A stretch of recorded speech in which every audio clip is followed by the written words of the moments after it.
Ouviremos agora o programa Hora de Crescer Interiormente com Trigueirinho. E os temas de hoje são: ver os demais como alma, atenção ao sono, estar no lugar certo, sonhar com desencarnados, consequências de toques, a harmonia do corpo etérico e do sistema nervoso invisível, solidão de seres avançados, nada passa despercebido à fonte da vida e transformações de forças involutivas.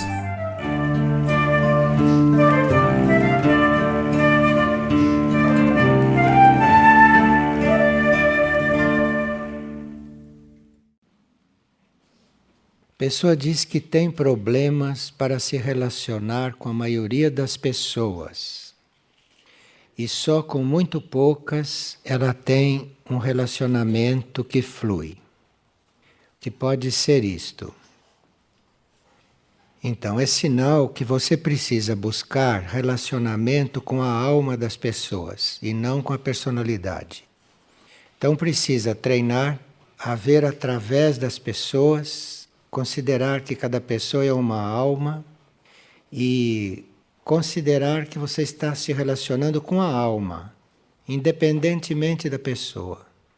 Então, com qualquer pessoa, seja quem for, você experimenta aprofundar o relacionamento. Esta pessoa é uma alma, então estou falando com a alma desta pessoa. Não estou falando com a máscara, que é o corpo, que é a personalidade. Então procura se relacionar com aquilo que está lá dentro. Isto já vai mudar a sua forma de se relacionar. Porque você vai estar se relacionando com algo que você não vê. Você vai estar se relacionando com algo que você não sabe o que é. Então isso já muda o seu relacionamento. O seu relacionamento já fica mais cuidadoso. Porque você está se relacionando com algo que você não conhece, com a alma dela. Então já fica mais cuidadoso, já fica mais harmonioso. E isto fazer com todos. Não é só com um ou com outro, é com todos. E aí você pode ver o que acontece. E por que eu não me recordo jamais dos sonhos? É possível que eu não tenha sonhos? Não. Nós todos vivemos coisas enquanto o corpo dorme. Todos nós. Agora, nós podemos nos lembrar ou não nos lembrar. Se nós consideramos a vida de sono uma forma de vida tão ou mais importante do que esta que a gente vive aqui fora, aí a gente começa a se lembrar. Não só começa a se lembrar, mas começa a participar do sono mais conscientemente. Então, quando a gente considera que enquanto o corpo dorme, nós continuamos vivos, despertos, agindo, fazendo experiências, aí começa a haver uma continuidade entre a vida de desperto e a vida que nós fazemos enquanto o corpo dorme. Mas isto precisa que a gente se interesse por aquelas horas enquanto o corpo está dormindo. Precisa que a gente se interesse por isso e não que a gente adormeça como se fosse apagar, como normalmente se faz. Quando o corpo adormece, nós passamos para os outros planos e lá podemos estar ainda mais lúcidos do que aqui.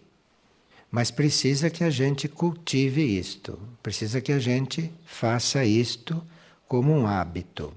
E como a gente não está habituado, porque desde que a gente encarnou, a gente está habituado a apagar quando o corpo vai dormir, precisa um certo trabalho, uma certa insistência para que esta vida de sono seja para nós uma realidade. Precisa trabalhar um pouco. Mas principalmente para aqueles que não veem muito sentido nesta vida de desperto, que acham que esta vida de desperto é uma vida comum, normal, sem interesse, que esta vida de desperto é uma vida pouco evolutiva, uma vida que não é rica, que não é interessante. Principalmente estes podem buscar esta vida no sono, porque aí vão mudar de opinião a respeito da vida. E aí durante o sono, vão encontrar pontos importantes da vida de desperto e do qual não se deram conta, que dizem respeito à vida de desperto. E que na vida de desperto a gente não pode resolver, a gente não pode entender, e lá na vida de sono nós encontramos esses pontos na sua realidade. Mas enfim, precisa que a gente não considere as horas de sono um tempo perdido, mas que a gente considere uma vida subjetiva tão importante ou mais importante que esta, de desperto. Nesta de desperto, muitas coisas não conseguimos perceber, mas na vida de sono ali emerge. E às vezes nós ficamos até surpresos. Na vida de sono, nós vamos descobrir que os nossos relacionamentos com certas pessoas não são nada disto que parecem. E vamos descobrir, por exemplo, que uma pessoa que convive conosco de uma certa maneira, no sonho, convive diferente. E se nós nos interessamos por aquela vida, nós vamos encontrar a pessoa ali e vamos ver o quanto esta pessoa é diferente do que a gente pensa. Mas aqui ela não revela. Vai revelar lá, na vida de sono. É uma forma também de nós termos muitas surpresas com respeito a pessoas que nós conhecemos há dezenas de anos e que nunca as conhecemos realmente. Porque elas sempre têm um comportamento artificial, têm um comportamento formal, têm um comportamento que a vida os levou a ter, não é? Mas na vida de sono, elas têm um comportamento diferente. E muitas vezes se revelam de uma forma que a gente não sabia. E uma pessoa reside em um balneário, e se isso é motivo de preocupação. Bem, não precisa estar perto do mar ou longe do mar, mas é sempre bom, nos tempos que correm, a gente perguntar para o eu interno se a gente está no lugar certo, se é ali mesmo que a gente deve estar. Isto em geral, qualquer lugar que a gente more. Isso devia ser uma prática que é muito saudável. É aqui mesmo que eu devo estar? É aqui mesmo que eu devo morar? Tem pessoas que não perguntam assim, mas perguntam: para onde eu devo ir? Quer dizer, este no fundo já sabe que está no lugar errado. Então diz: para onde eu devo ir? Está sempre perguntando qual é o lugar. Se a gente faz esta pergunta realmente, se a gente faz esta pergunta com muita sinceridade e permanece onde está, não acontece nada que mude, então a gente fica tranquilo. Quer dizer que é ali mesmo que tem que estar. Seja onde for. Se é ali que tem que ficar. Mas se a gente não faz essa pergunta com bastante sinceridade e com disposição de seguir a resposta, a gente fica sempre na dúvida. Agora, depois que fez a pergunta, se não vem resposta, é sinal que é ali mesmo. E uma pessoa tem hábito de sonhar com quem desencarnou. Sonha com o marido que desencarnou há 11 anos, sonha com outras pessoas que estão desencarnadas até há mais tempo. E por que isto acontece? Isto acontece porque você fica pensando nesses seres da forma como eles eram aqui. E eles não são mais assim. Então, se você fica pensando em um ser que desencarnou há 11 anos, da forma como ele era aqui, você fica sonhando com ele, porque você fica reforçando aquela imagem, e aquela imagem reforçada pela sua lembrança fica agindo no plano astral. Você cria a imagem que não é mais ele, porque quem desencarnou não é mais do jeito que era, mas você continua vendo do jeito que era. Então você acaba criando essa imagem artificial, que não é mais a pessoa. Então você cria essa imagem artificial, você alimenta essa imagem artificial, e por força da sua alimentação, ela começa a tomar a vida lá no plano astral. ou no plano mental. E você começa a sonhar com esta imagem. Isso não tem nada a ver com a pessoa, porque a pessoa não é mais assim, como você a conheceu, como você a viu. Principalmente se ela já desencarnou há 11 anos, ela não tem mais nada do que era aqui. Ela já está com outro corpo, não tem mais aquelas fisionomias, não tem mais aqueles hábitos. É outra coisa esta pessoa. Esta pessoa pode estar até já reencarnada. Aí é que não tem mais nada a ver com aquilo que você guarda na sua lembrança.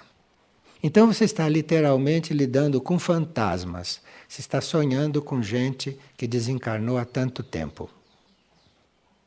E uma pessoa se sente muito desconfortável quando alguém a toca. Como é que ela pode evitar isto? Bem, não vejo por que a gente precisa estar tocando um outro, mas tem pessoas que tocam mesmo, que dão a mão, que fazem tudo isso. Então, o seu etérico pode estar se reorganizando. O seu etérico pode estar conscientemente tendo uma reorganização. E quando o etérico começa a se reorganizar, em geral, ele sente um toque como uma interferência.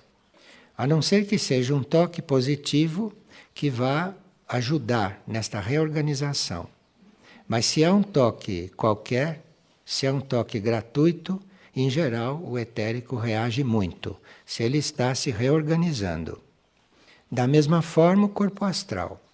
Se o corpo astral conscientemente está se reordenando, qualquer interferência do corpo emocional de um outro, ali é como um choque. Quando a gente está se organizando energeticamente, quando a gente está cuidando da nossa parte energética, qualquer toque de um outro é uma faca de 2 gumes. Até um aperto de mão é uma faca de 2 gumes. Ele pode estar ajudando naquela organização, se através daquele toque se passa uma energia positiva, ou ele é um elemento de desorganização, quando a gente está se organizando energeticamente. E qual é a importância de nós nos harmonizarmos no nosso corpo etérico? Qual é a importância de nós nos harmonizarmos nos nossos núcleos de consciência etéricos? Então, se nós nos harmonizamos, por começar o nosso plexo solar vai se acalmando, vai se harmonizando, não é? E todos os centros etéricos que a gente vai acalmando, eles vão mudando a condição dos nadis. Os nadis são os fios nervosos invisíveis. Nós cuidamos muito do nosso sistema nervoso, mas esquecemos que atrás do nosso sistema nervoso está o mais importante, que são os nadis. Para cada fio nervoso nosso existe um nadi, que é invisível. É a parte etérica dos nossos nervos. E é ali que vai a influência de um centro nosso organizado. Porque ele determina a condição dos nadis. E esses nadis vão afetar favoravelmente o sistema nervoso. E aí, com o sistema nervoso bem organizado pelos nadis, pelo sistema nervoso invisível, as glândulas e o sangue vão beneficiar todo o corpo. Porque aí, tanto as glândulas quanto o sangue vão funcionar muito melhor. Tem gente que trata das glândulas diretamente em si. Tem gente que sofre de uma glândula, vai tratar da glândula. Se ela soubesse, ela iria sim tratar da glândula a uma certa altura. Mas primeiro ela iria tratar dos nadis. Isto é a base de tudo, que é o sistema nervoso invisível. E para isso ela tem que se organizar. Organizar o plexo solar, ter o pensamento positivo para atrair todas essas energias para a cabeça. Então, tudo isto. Depois que ela está fazendo todo esse trabalho, aí o sistema nervoso entra numa outra situação e as glândulas e o sangue mudam completamente. Mas tem gente que prefere tratar diretamente do sangue, tratar diretamente das glândulas, como se o mal estivesse ali. Não está. Então, nós teríamos que estar nos perguntando, não? Se estamos harmoniosos, se estamos equilibrados, colocar o pensamento num nível elevado, porque aí vai determinar um funcionamento dos centros etéricos. E aí isto vai sim afetar o sistema nervoso invisível e vai mudar completamente tudo em nós. E uma pessoa pergunta, por que seres muito evoluídos são solitários? Como, por exemplo, os padres do deserto que iam para o deserto para ficarem sozinhos. Quando um ser está na última encarnação, aquela é sempre uma encarnação de solidão. Não pode haver uma última encarnação sem uma solidão absoluta. De forma que os seres muito avançados, os seres muito evoluídos, mesmo que não pareçam, são totalmente solitários. E, sendo a última encarnação, aí é que às vezes tem que ter uma solidão, inclusive física. E esta é uma condição imutável para todos aqueles que não vão encarnar mais. De forma que a última vez é totalmente solitária. E as últimas encarnações já vão também procurando a solidão. É como um barco, um navio que está se aproximando do porto. À medida que ele vai se aproximando, que vai chegando no porto, tem um exemplo, não, na literatura espiritual, que a vida no navio vai se apagando. As coisas vão se fechando, não é?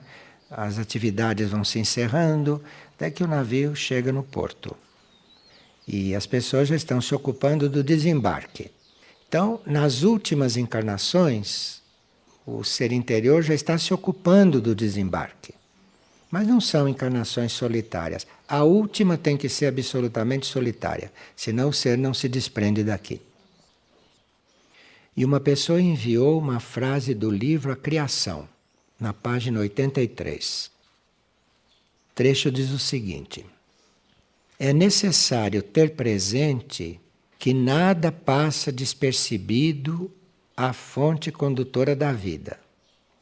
Desde a nossa mínima atitude evolutiva até o mais insignificante dos erros, até a maior obra em prol da evolução, tudo é registrado nos arquivos cósmicos. E saber da onisciência desta fonte deveria predispor o homem a não buscar recompensas, já que o retorno dos seus atos ocorre por lei. Então, é um convite para nós não estarmos procurando recompensa, né? Nós não estarmos buscando confirmações, elogios para os nossos atos, aprovação para as nossas coisas, tudo isso, porque nada passa despercebido à fonte que nos conduz. E é aquilo que é importante.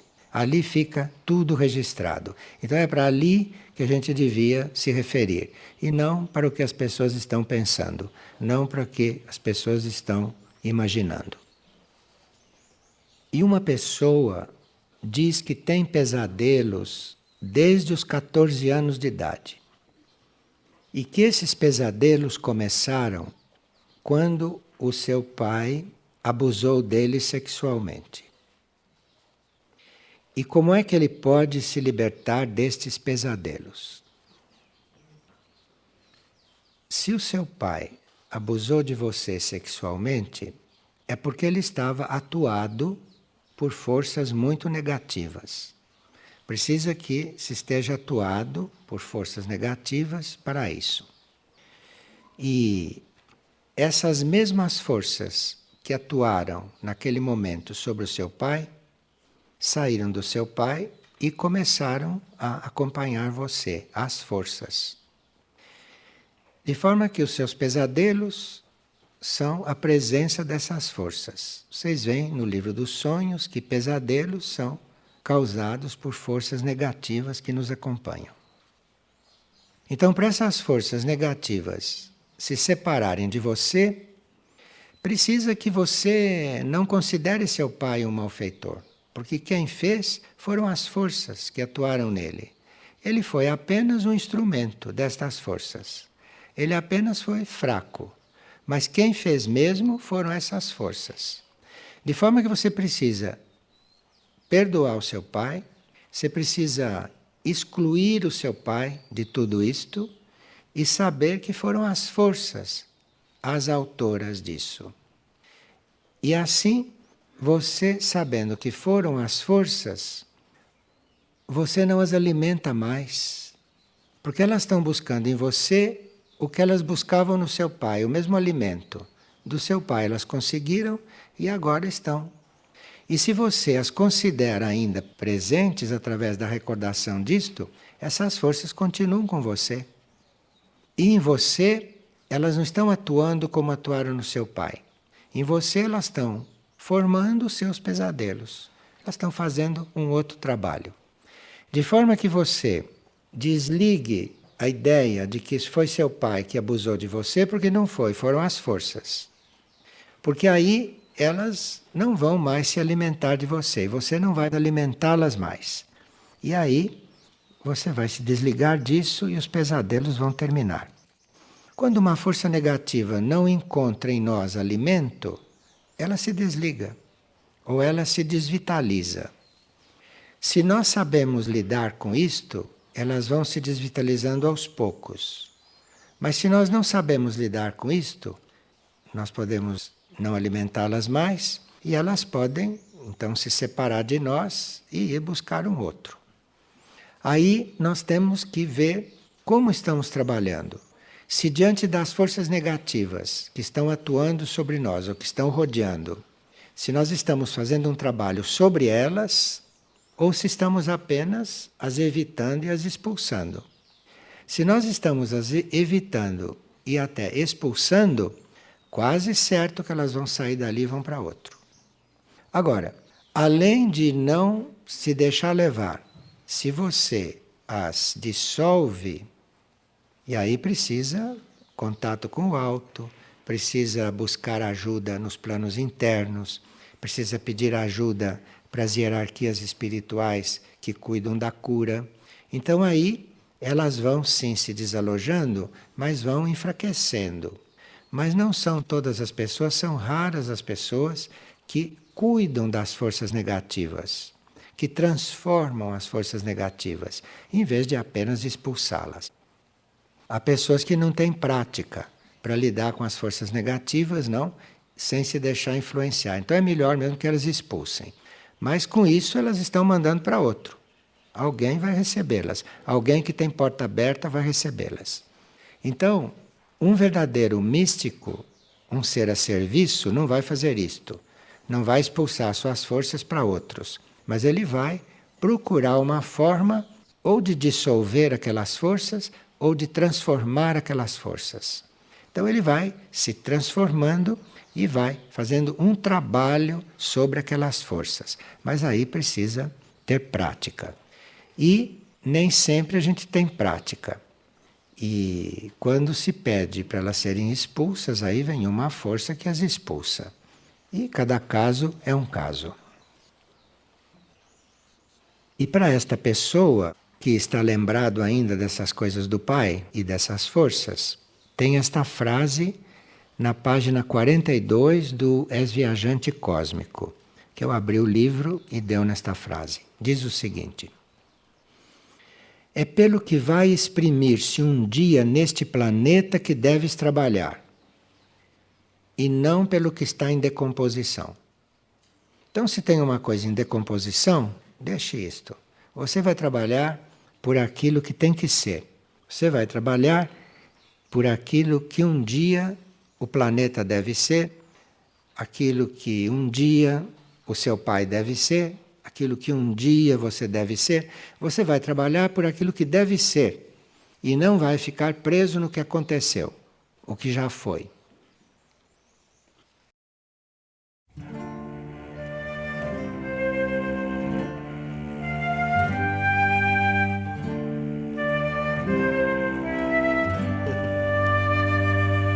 programa Hora de Crescer Interiormente com Trigueirinho é apresentado todas as segundas e sextas, às 17h30. Todo o acervo de palestras gravadas de Trigueirinho está disponível gratuitamente no site da editora Irdim, www.irdim.org.br. E para maiores informações sobre o autor, visite também o site www.trigueirinho.org.br. E em Nova Friburgo, informações no endereço Rua Ernesto Brasílio, 14, Sala 307, Edifício Central, Centro.